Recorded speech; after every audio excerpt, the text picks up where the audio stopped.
안녕하세요. 종로구 누화동에 살고 있는 이상현입니다. 네, 많은 분들이 비슷할 것 같은데 저도 똑같이 마찬가지였고, 뭐 회사 다니고 뭐 집에 와서 잠만 자고 하는 이제 그런 생활들을 이제 해왔죠. 한옥에 살게 된 계기는 뭐 어떻게 보면은 저도 새로운 도전을 했던 그런 시기와 좀 맞물리는 것 같아요. 한옥 게스트하우스를 하시는 이제 분이 계셔가지고 이제 그 분의 소개로 한옥 게스트하우스 운영하는 것도 한번 경험을 해보고 또 한옥 매물도 봐보고 이제 그랬었어요. 근데 그 당시까지는 뭐 그 한옥 게스트하우스에서도 뭐 한옥의 매력이나 이런 것들은 사실은 크게 느끼지는 못했어요. 이제 그러던 와중에 뭐 한옥 매물을 이제 보러 가게 됐었는데, 근데 그 한옥은 너무도 느낌이 다르더라고요. 그 사람이 거주하고 있는 느낌, 막 마당에 잡동사니가 있고 뭐 아이들이 그때 자녀분이 두 분이 계셨던 것 같은데 벽에다 막 낙서를 해놓고 그런 되게 삶의 모습들이 너무 따스해 보였고, 뭔가 거기서 저는 어떤 그런 감동을 조금 느낀 것 같아요. 저도 이제 뭐 건축 전공이 아니고 뭐 더더군다나 한옥 뭐 이런 것도 이제 경험을 해본 적이 없고, 기와는 어디서 사와야 되는지, 뭐 한옥에는 나무를 사용하는데 그 나무는 어디서 사와야 되는지 이거부터도 너무 어려운 부분인 거예요. 근데 이제 다행히 이제 여기는 이제 한옥 보존지구다 보니까 한옥이 많이 밀집해 있는 지역이에요. 그러다 보니까 이제 주변에 비슷한 경험을 하신 분들이 많이 있었고, 어려운 부분들은 제가 발로 뛰면서 조금 해결할 수 있는 그런 환경적인 이제 조건이 돼줬죠. 나이가 거의 70대의 할아버님들 세 분이서 이제 고쳐주셨어요. 이제 그렇게 해서 공사를 진행했는데, 너무 이 느낌이 다른 거예요. 진짜 못 하나도, 뭐 폐자재 하나도 여기 땅에다 버리면 안 된다. 뭐 그런 철학이 또 있으셨고, 또 한옥에서도 뭐 마당은 깊고 처마는 높게 지어야 된다. 보는 면마다 풍경이 달라야 된다. 뭐 이제 그런 말씀들을 이제 해주시는데, 뭐 사실 누구도 그런 얘기는 해주지 않는단 말이에요. 그래서 뭐 그런 이야기들을 이제 듣는 게 재미가 있더라고요. 공사 기간은 다행히 많이 걸리지는 않았어요. 제가 예측한 대로 이제 스텝을 잘 밟아가면서 이제 진행을 했는데 완료 허가를 받고 하는 그런 부분들 때문에 한 1년 정도 걸린 것 같아요. 저는 딱 그냥 한 가지만 생각했어요. 그냥 한옥을 한옥스럽게 지으면은 가장 예쁠 것이다. 가장 좋을 것이다. 그거는 저는 확신은 있었어요. 그냥 딴 생각은 하지 말고 전통 한옥에 최대한 좀 가깝게 지어야겠다. 그 생각을 제일 많이 했죠. 취향이 일단은 맞아야 될 것 같아요.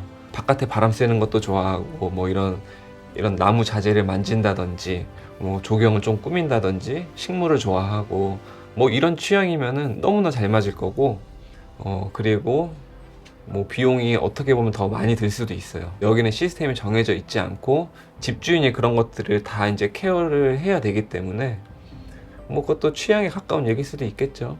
저희 집은 조금 특이한 부분이 이제 골목 끝에 끝자락에 이제 위치해 있다 보니까 대문이 이제 마당 쪽에 있는 게 아니고 이제 건물 쪽에 있죠. 그러다 보니까 이제 진입을 할 때 대문을 열면은 저희는 바로 실내가 나오고, 그리고 실내에서 이제 다시 마당으로 나가는 그런 이제 뭐 보통 한옥과는 다른 이제 구조로 돼 있죠. 이제 루프탑의 이제 개념으로 공간이 또 구성이 돼 있어요. 그러다 보니까 저희는 조금 더 하늘이 많이 보이고 뭐 주변 풍경들을 한눈에 볼 수 있는 이제 좀 그런 구조를 가지고 있습니다. 그때가 마침 코로나 시기였었어요. 그래서 코로나 시기에 그 저희를 돌볼 수 있는 그런 시간들로 보내게 되었고, 그때 이제 관심 있던 것들을 하면서 한옥에 살면서 그런 저희가 라이프 스타일이 자연스럽게 그쪽으로 흘러갔던 것 같아요.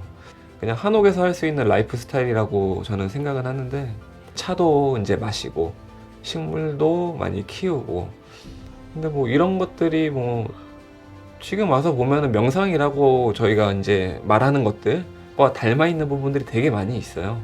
하나 둘씩 하게 되다 보니까 그게 이제 그런 테라피적인 부분들, 그래서 이제 명상 브랜드가 이제 만들어지게 된 거죠.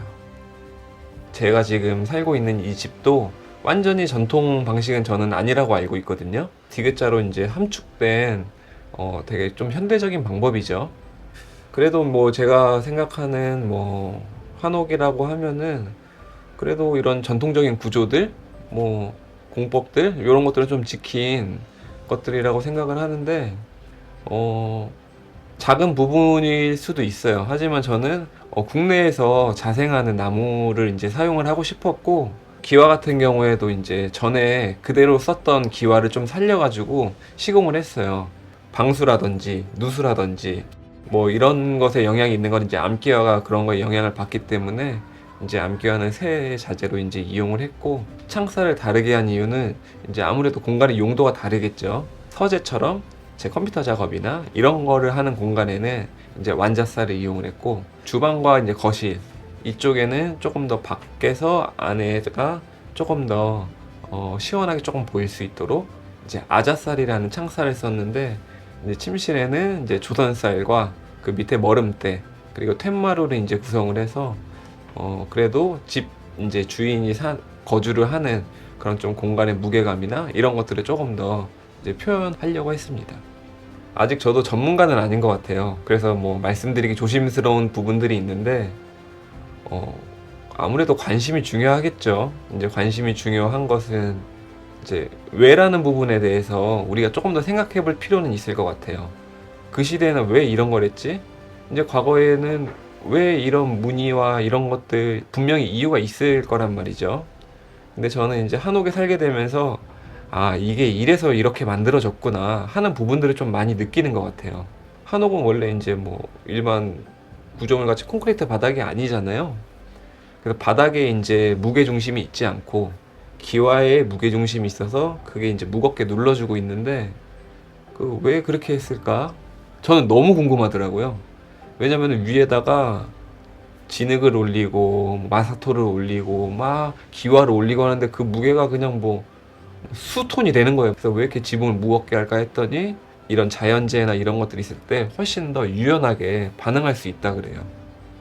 그리고 이제 한옥의 이제 구조는 이제 결구 구조를 가지고 있기 때문에 훨씬 더 유연하고 단단하게 이제 받칠 수 있고, 그런 스토리나 뭐 한옥의 이야기들 이런 것들을 많이 관심을 가지고 지켜나가는 게 가장 뭐 저는 중요하다고 생각을 합니다. 한옥을 만나게 되면서 뭐 많은 것들이 좀 바뀔 수 있는 계기가 되었어요. 마당에 앉아 있을 때나 뭐 햇빛을 느끼고 바람을 느끼고, 요 골목 앞에도 이제 차가 안 다니는 골목들, 거기서 뭐 아이들이 뛰어놀기도 하고 뭐 관광객분들이 앉아서 쉬었다 가기도 하고, 그래서 그런 부분들에서 시각이 굉장히 많이 바뀌고 다른 곳에서 좀 더 가치를 찾을 수가 있었어요. 그래서 한옥은 이제 저한테 그런 새로운 가치들을 좀 깨달을 수 있게 이제 해줬고, 우리가 살아가면서 이제 반려견이나 반려인이나 인생에서 필요한 그런 동반자들이 있잖아요. 이제 그런 것처럼 저는 뭐 한옥을 이제 반려집, 반려재 이제 뭐 이렇게 조금 얘기하고 싶은데, 집과 함께 살아가면서 뭐 같이 이제 성장하고 발전할 수 있는 이제 뭐 한옥은 그런 집이 아닐까 이제 그렇게 생각을 합니다.